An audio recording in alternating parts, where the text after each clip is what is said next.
Le 24 avril dernier à Nantes, une jeune fille de 15 ans, Lorraine, succombait après avoir été attaquée au couteau par un autre élève de son lycée, Notre-Dame de Toutes-Aides.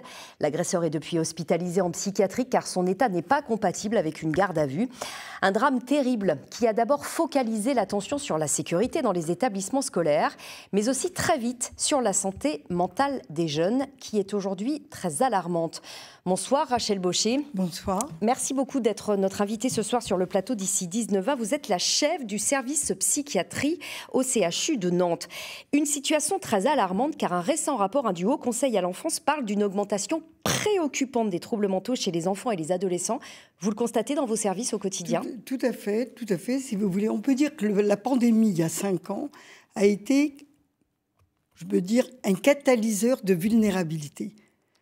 On a cru que les jeunes, parce qu'ils étaient jeunes, ils pouvaient être indemnes de toute pathologie, notamment infectieuse et mentale. Et on s'est rendu compte que c'est eux qui ont payé le lourd tribut, parce que c'est ce que j'appelle la triple peine.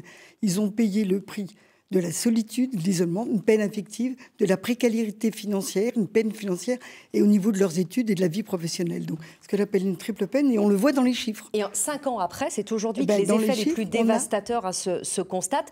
Vous avez pourtant tiré la sonnette d'alarme de façon très régulière, Rachel Baucher. Et en 2025, on peut se dire que quelque part, le gouvernement vous a entendu. Il a inscrit la santé mentale comme grande cause nationale. Sauf que pour l'instant, il n'y a toujours aucune décision d'annoncer. Alors, ce qu'il y a, c'est qu'il y a une ambition de dire, mais il manque les actes, les actions et probablement les moyens. Je dis clairement qu'il faut une politique pluriannuelle. C'est pas en 2 mois qu'on va régler le problème de la santé mentale des jeunes. Comme vous l'avez dit, il y a une nette augmentation. On va dire, concernant les troubles anxieux, les troubles dépressifs, on est passé de 25 à 40% des idées suicidaires jusqu'à 70% chez les jeunes entre 12 et 17 ans, 70% en augmentation. Disons, c'est considérable. C'est considérable. Et les tentatives de suicide, on a énormément de jeunes qui viennent, ce que j'appelle une tsunami concernant les troubles, concernant la souffrance des jeunes. Alors, il y a ce drame à Notre-Dame de Toutes-Aides qui, quelque part, a mis en lumière ce drame qui est la santé mentale chez les jeunes.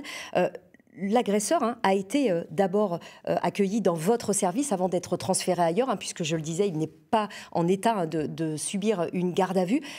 C'est pour vous un cas unique dans votre carrière ? Moi, j'en ai jamais vu. Avant, c'est la première fois. Donc, il faut le dire, ça met en lumière la grande souffrance aussi de ce jeune qui souffrait non pas depuis 8 jours, depuis des semaines, depuis des mois, et de l'absence de repérage, de l'absence de détecte. Oui. Il fallait détecter les profils à haut risque. Il avait pourtant été vu à la maison de l'adolescence, oui, une demi-douzaine à peu près de séances, mais c'était insuffisant. Il a été vu seulement, mais ce n'est pas une prise en charge globale, structurée, psychiatrique, qui nécessitait probablement aussi une hospitalisation. On était au tout début. On était au tout début et ça n'a pas suffi et ça n'aurait peut-être de toute façon pas suffi puisque vous le dites, c'était un cas très particulier, gravissime chez cet agresseur. Ce drame, malgré tout, il a eu une résonance nationale. Est-ce que pour vous, il pourrait peut-être faire bouger les lignes pour le gouvernement et dire que là, l'urgence, elle est absolument dramatique et prioritaire ? Je pense qu'aujourd'hui, on arrive quand même à un moment clé. Ce qui est arrivé est totalement imprévisible.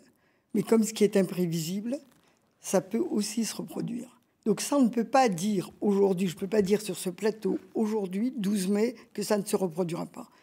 Ça serait terrible. Déjà, ça a créé, disons, un coup de tonnerre au niveau de ce collège, au niveau de tous les collèges de Loire-Atlantique, bien au-delà de celui-ci. Bien sûr, bien au-delà de la région. Et je pense qu'il y a mais l'électrochoc, en un mot, puisqu'on arrive à la fin de cette interview, Rachel Baucher, l'électrochoc, vous l'espérez politique ? On a vu que les réponses au moment du drame, elles étaient plutôt sur des portiques de sécurité. Non, vous l'espérez sur la santé mentale ? Vous dites là, c'est maintenant qu'il faut agir. Là, ce n'était pas des portiques, c'est plutôt des psychologues, des infirmières scolaires. Et aussi, je voudrais rajouter, c'est qu'il faut toute une ville pour être en bonne santé. Et donc, il faut travailler très tôt, en amont, sur une politique globale d'une ville qui interfère sur aussi bien le champ de l'éducation, le champ des transports, le champ de l'urbanisme. Il faut aussi une accessibilité, une mobilité. Il faut une ville aussi à l'écoute de la souffrance la des ville de citoyens. Nantes, d'ailleurs, qui s'est investie dans ce sujet de la santé mentale, avec notamment la maire de Nantes qui l'a rappelé dès les premières heures de ce drame. Merci beaucoup, Rachel Bauchet, d'être venue nous parler et nous lancer cet appel vraiment à agir pour la santé mentale, notamment des jeunes. Merci à vous.